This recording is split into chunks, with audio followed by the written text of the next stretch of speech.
Hello and welcome to Let's Start Cooking. I'm Wayne, and if you're new, thank you for joining us today. You know, for us in our area, fall is right around the corner, and I like to start thinking of, your fall dishes. A lot of people say pumpkin spice, things like that. I think of apple cider. And when I think of apple cider, I think of apple cider donuts. So that's what we're gonna do today. We're gonna make a simple apple cider donut, which is an easy recipe. Anybody can do it. It just takes a little bit of waiting time. So the first thing that we're gonna wanna start with is we're gonna take 2.5 cups of apple cider, and we're just gonna put it in a pan, and we're gonna bring this to a boil. And we're gonna let this boil for about 45 minutes, because what we wanna do, we wanna reduce this to about half its size. We wanna make this a little bit thicker, because what we're trying to do is we're gonna enhance those flavors and really bring out that nice apple flavor when we make our donut.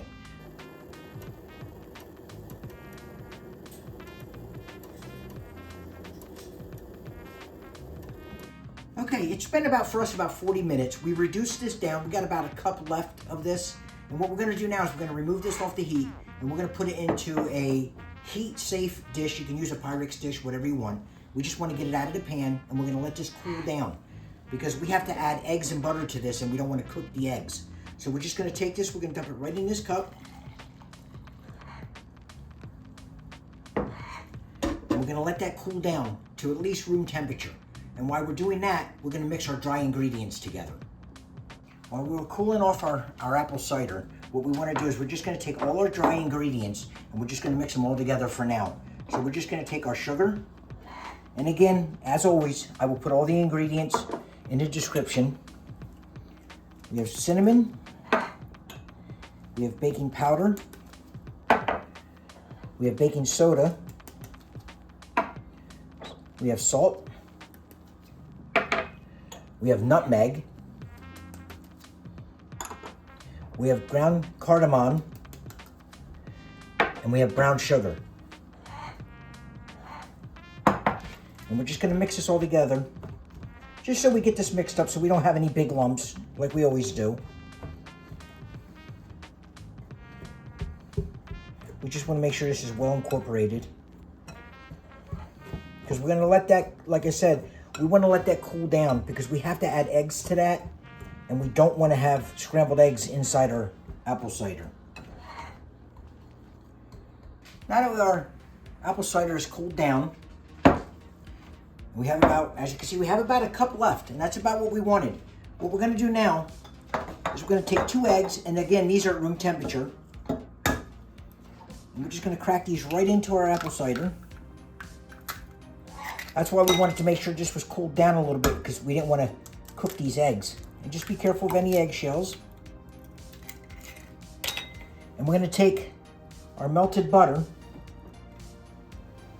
and we're just going to add that right on in.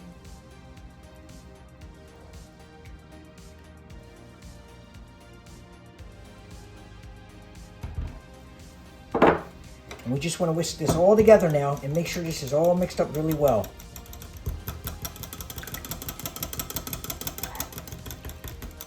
And that's why we also wanted to make sure that we boiled that apple cider down, because this, you can smell the apple coming off of this already, and that's what we wanted. We want that nice intense apple flavor. Once we get this all mixed up, what we're gonna do, we're gonna add it to our dry ingredients, and we're just gonna make a regular dough out of this now.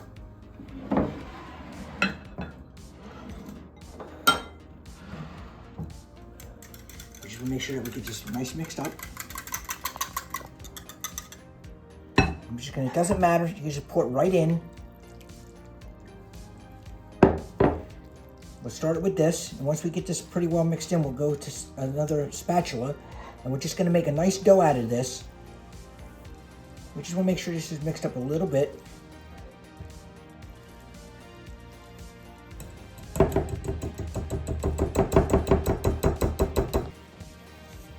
You just want to mix this, combine this all together. And you might get to a certain point where you're going to have to use your hands. But that's okay. You just want to mix this dough up, get it all combined. And what we're going to do then is we're going to take this and cover this. And we're going to stick this in the refrigerator. Now, here's the nice part about this. It takes a little bit of steps to do these donuts, But you can do a lot of this the night before. You could make the apple cider, you could boil that down and then put it away for the next day. You could make the dough, and you can let this sit anywhere between 2 hours, and you could let it sit overnight if you wanted to, and just do all the steps tomorrow. Now this dough is going to be a really sticky dough. But that's what we want. And you see, that's why I keep scraping the bottom, because I want to make sure there's nothing on the bottom of this bowl. And we just want to make sure, yeah, it sticks to the dish all right. But once we get this all mixed up like this, we're just going to cover this now. And we're going to let this rest in the refrigerator till it's stiff to the touch. And so it's going to be about 2 hours. So we'll cover this up now with saran wrap. And we'll put it in the refrigerator for about 2 hours. All right, we are back. We've had our dough chilling in our refrigerator for about 2 hours. It's still going to be sticky. This is a very sticky dough. So you're going to want to be careful, but you know, when you touch it, it's not sticking your fingers. We're going to work with this like half at a time, but what you want to do is you want to flour your surface very well. Because again, this is a very sticky dough and it's going to stick to everything. So if you have a problem with it, don't get yourself all frustrated. Just take your time. If you make a mess, that's what a vacuum's for. But we're just going to make sure that we flour this very well. And what we're going to do is we're going to take this dough, and we're only going to work with a little bit at a time because it is, like I said, it is very sticky. And we're going to make sure that we put flour on the top of our dough. And we're going to make sure that now I'm using a rolling pin, but I'm not using this for pressure. I just want this to just go out just a little bit, because what I want to do, I want these about a ½ inch thick. And I'm just using this to roll. I'm not really putting any pressure. I'm just trying to get the measurement. And when I think I got about a ½ inch, what I'm going to do is I have a 3-inch just regular cookie cutter, and I'm just going to take that and I'm going to go straight down through. Now if you have a donut cutter, you can use one. I'm just using one of these. I'm just going to go straight down through. And again, be careful with this because these are going to want to stick too. So if you want, get yourself a bowl that you can put flour in. But we're just going to do a couple of these. We're going to make sure that we have flour on it. See if we can get one more. Just so we can show you what we're doing here. And once we get that, I took this is a regular cake decorating tip that you can get from Walmart or any big box store. They're like $1. That's all they cost. And we're just going to do that. And we're just going to make our donut holes. We're just going to push that straight down through. And of course I have gloves on, so it's going to be a little hard to get out. Now you can take these and we can save them. And we're just going to fry them up as donut holes, or you can put them right back in your dough. But we're just going to take that close as you can to center.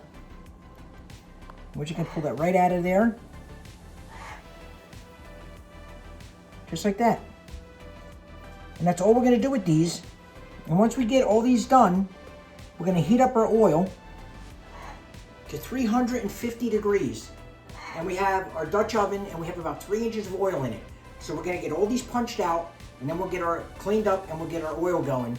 And we're going to transfer these. Now again, these are going to be a little bit hard to get off, and that's why I said they are going to be sticky. What I like to do, I like to take a metal spatula that I have. I just put some flour on it. I like to get under them, and that way I don't just shaping them so bad. And we just lay them on this tray that we have here with some wax paper. And we're going to continue on. We're going to get the rest of our dough punched out, and once we get these all punched out on our tray, we'll go on to our next step. All right, our oils come up to temperatures 350 degrees, and we have about 3 inches of oil in this pot right now. So what we're going to do is we're going to gently take our donut. I'm using a spatula because I don't want to put my hands in this oil, and we're just going to gently let them slide right off. And we're going to do this for about 1 minute to 2 minutes per side.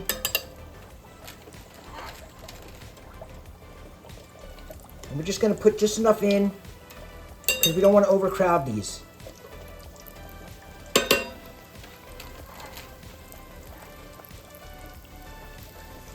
And obviously, if we don't want to go too fast and we don't want to go too slow, but just keep your eye on them.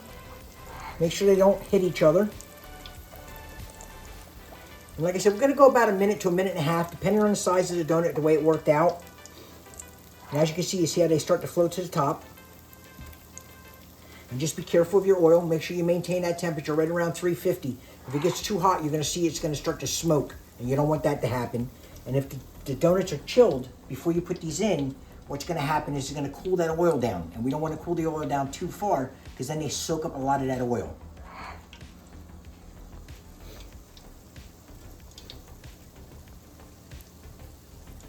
So we're just going to let these go for a little bit. And you'll see they get nice and brown. But like I said, now once we do, we're just going to gently flip them over. And we're going to let them go for about another minute.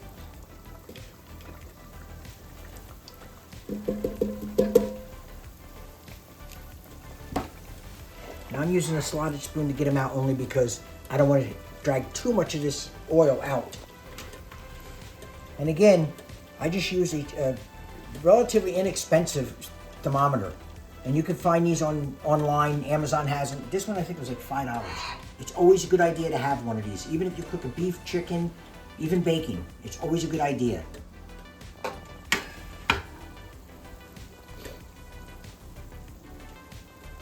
So we'll get these out now.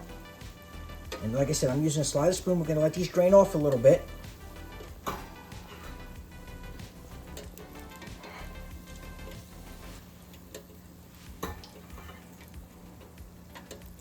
You can smell the spices and the cinnamon coming out of these.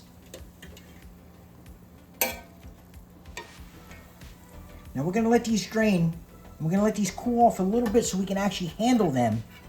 And once we let them cool off to where we can actually handle them, we're going to put a combination of cinnamon and sugar, and we're going to coat these. But we want to let these cool down a little bit.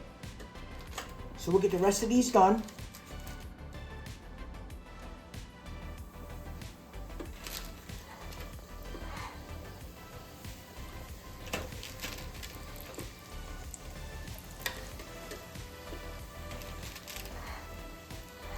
Now when you're working with dough, whether it's bread dough, donut dough, anything that you're working with dough, the more you work the dough, the tougher the dough is going to get. So as you get to the end of your donuts, you might not have, the ones on the end might not be as light and fluffy as the ones in the beginning because you've worked that dough more.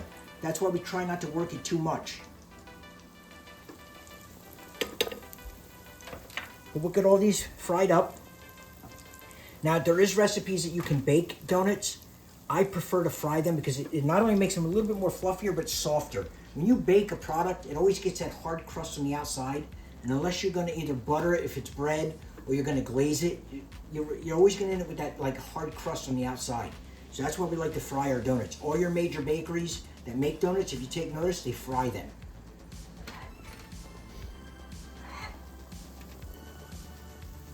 So we'll get these fried up and then we'll go on to our next step.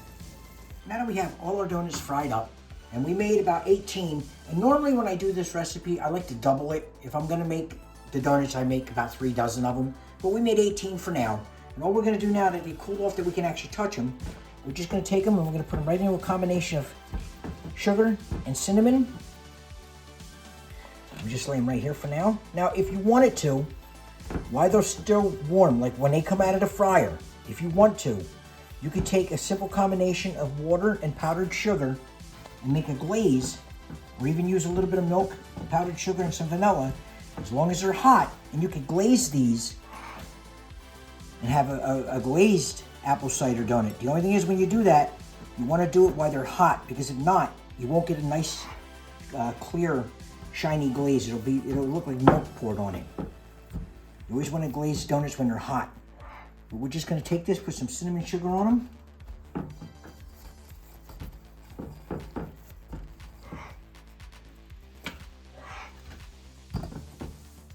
And once we get these all done, we can enjoy. That's all there's to it. It's really not a hard recipe. It's more waiting time. Whenever you're making a dough or any type of batter, you always have to wait on that. And since we didn't use yeast, we didn't have to worry about these proofing up. We didn't have to put them in a warm spot for a couple hours. which is nice when you want to do something.